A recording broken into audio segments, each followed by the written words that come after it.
immigrants a lot of times to bring in a lot of documentation about who they were and where they came from. And if you had a difficult name that the person, that the administrator at Ellis Island or on the West Coast could not pronounce, they usually struck it out and called you Smith or something like that. And that's going to be your name now. You're an American, you're a legal immigrant here, could be a citizen. Smith is your last name for now. Not Krozabaka Vikamakumo. It's got to be Smith. And people accepted it because they wanted to be American. So a lot of that type of history, especially in this country, was lost.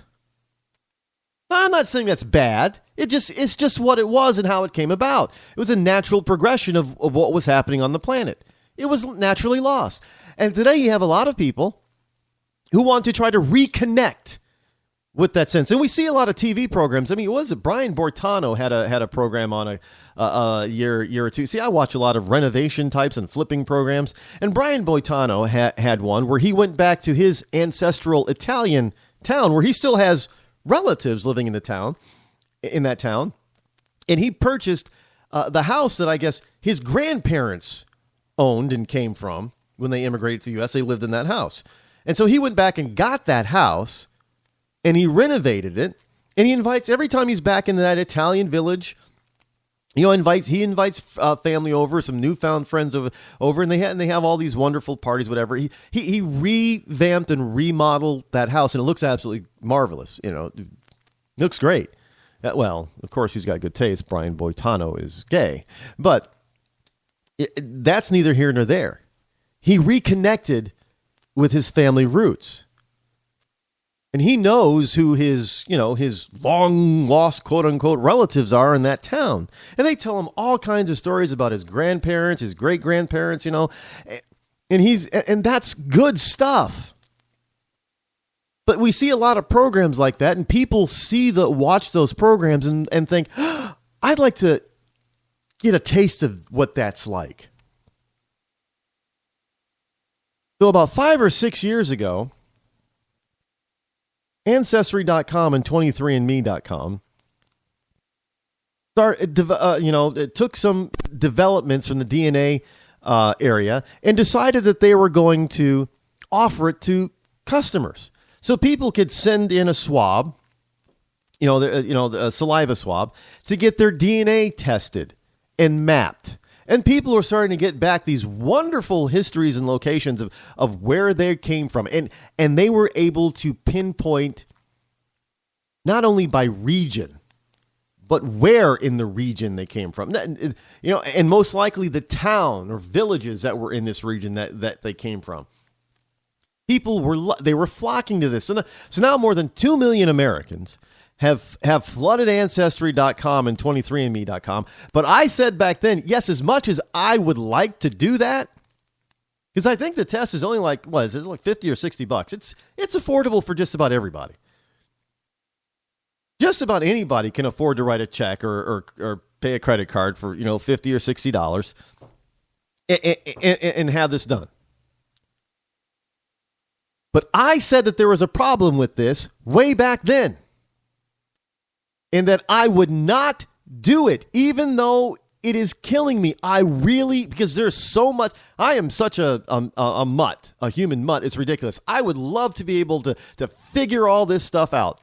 Because trying to trace my family history through documentation and birth records and all that kind of stuff is a dead end after dead end after dead end after dead end.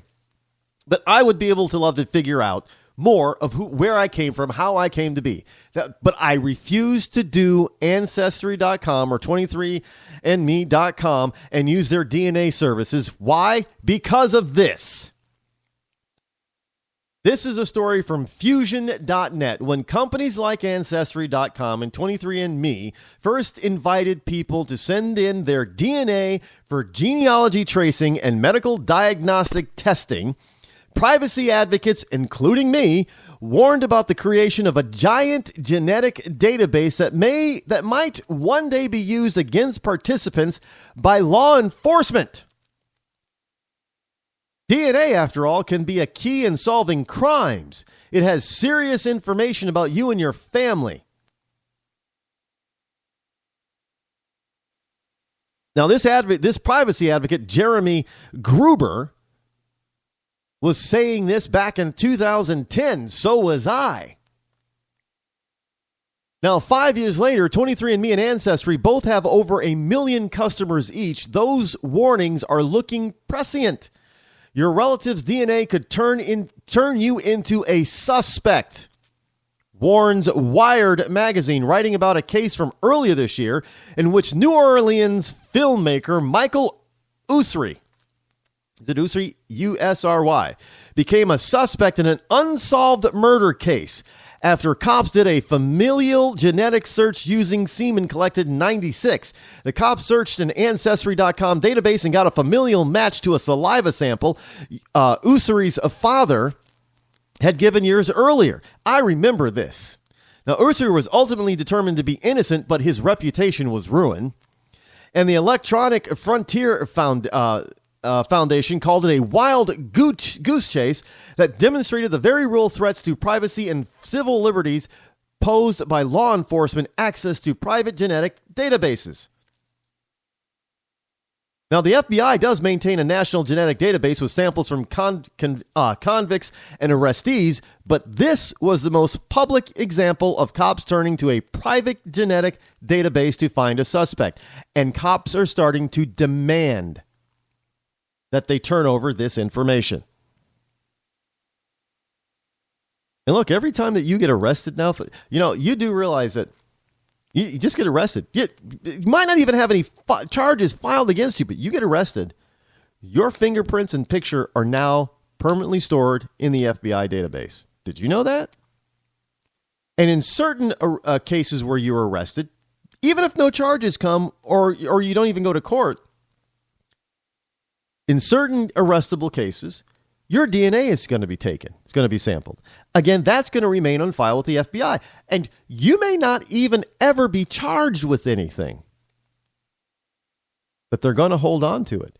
And now Ancestry and 23andMe, this is my huge problem with these private companies, because they're storing this information instead of destroying it like they probably should. And now law enforcement is starting to demand that they turn over these types of records. You're screwed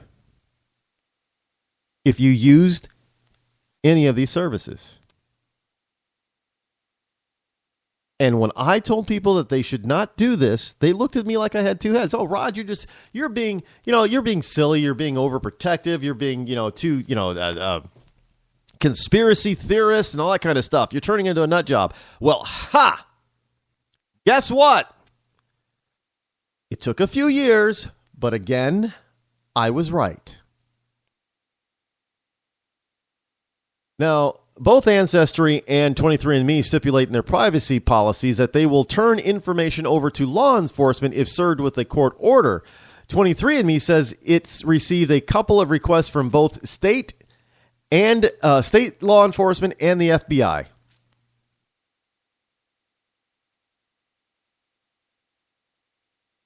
So there you go. And these companies are not going to fight it.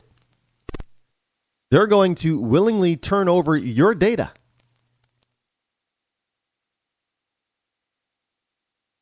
To a law enforcement agency if it is requested. Because they don't want to spend their money fighting this stuff. Not at all.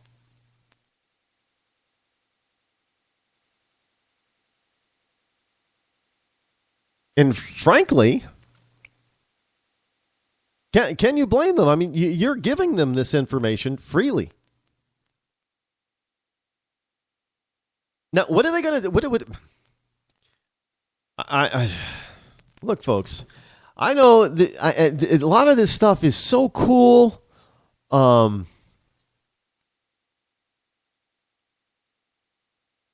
It's so neat and interesting, and I know it's so new, and people just want to know. They want to know. No, we have this because humans we're naturally curious. We just want to know.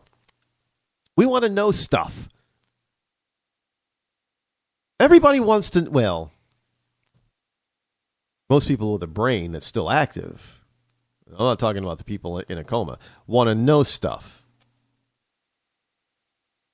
Want to know stuff about themselves, about their neighborhood, about their friends, about their family. They just want to know stuff. It doesn't even necessarily have to be important stuff. They just want to know stuff. They want to know fun stuff, stupid stuff, some serious stuff. But they just want to know. They want answers. People want to know, are there really aliens? Do they want to know how what's on Mars? People want to know what's at the bottom of the ocean. People want to know where they come from. They just want to know stuff. The natural human instinct to be curious, and that's perfectly fine and okay. What's not okay is what happens to the data that is collected on us when we are seeking to know stuff. Because eventually it is going to be used against us.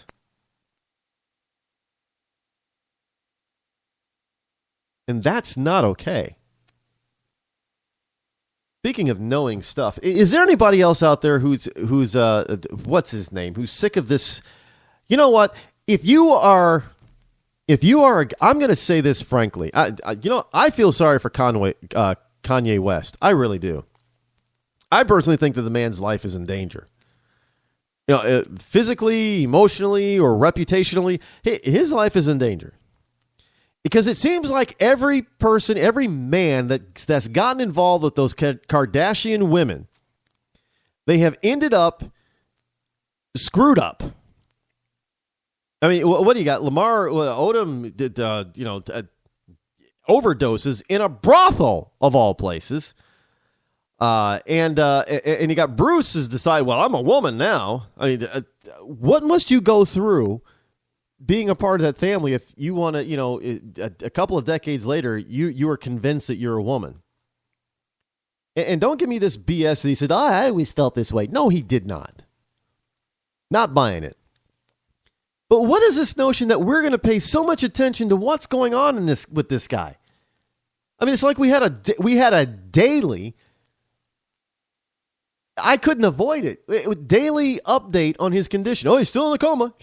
Oh, he opened his eyes. He's out of a coma now. Yeah, one of the first things he asked for is to see his kids. Why would you even take your kids to see that mess?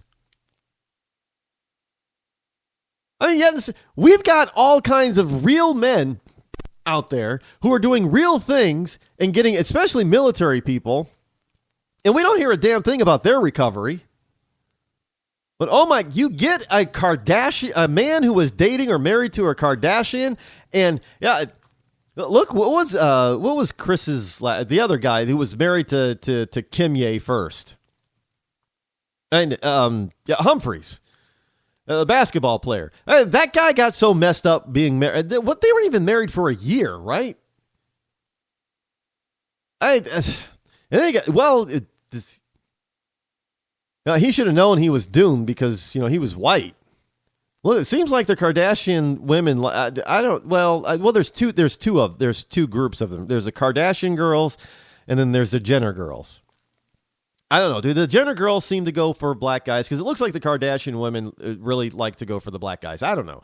But in any event, all I can say is if you are a guy and you get involved with the Kardashian clan, you're going to have to be careful, because it just seems like an awful lot of these guys that get involved with those girls, those women, they end up somehow messed up and or destroyed.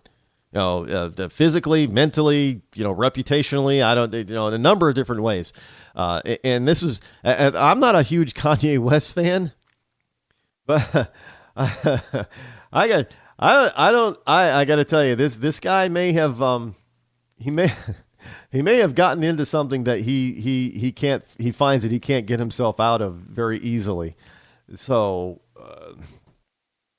and again, hey, if you're a high school student in a public school and you run around acting like a Kardashian and then you put it on video or you take selfies of it, you're probably going to find yourself ending up getting arrested for breaking some damn law that's really supposed to be applied to adults, but is applied to you as a teenager, and it's going to ruin the rest of your life.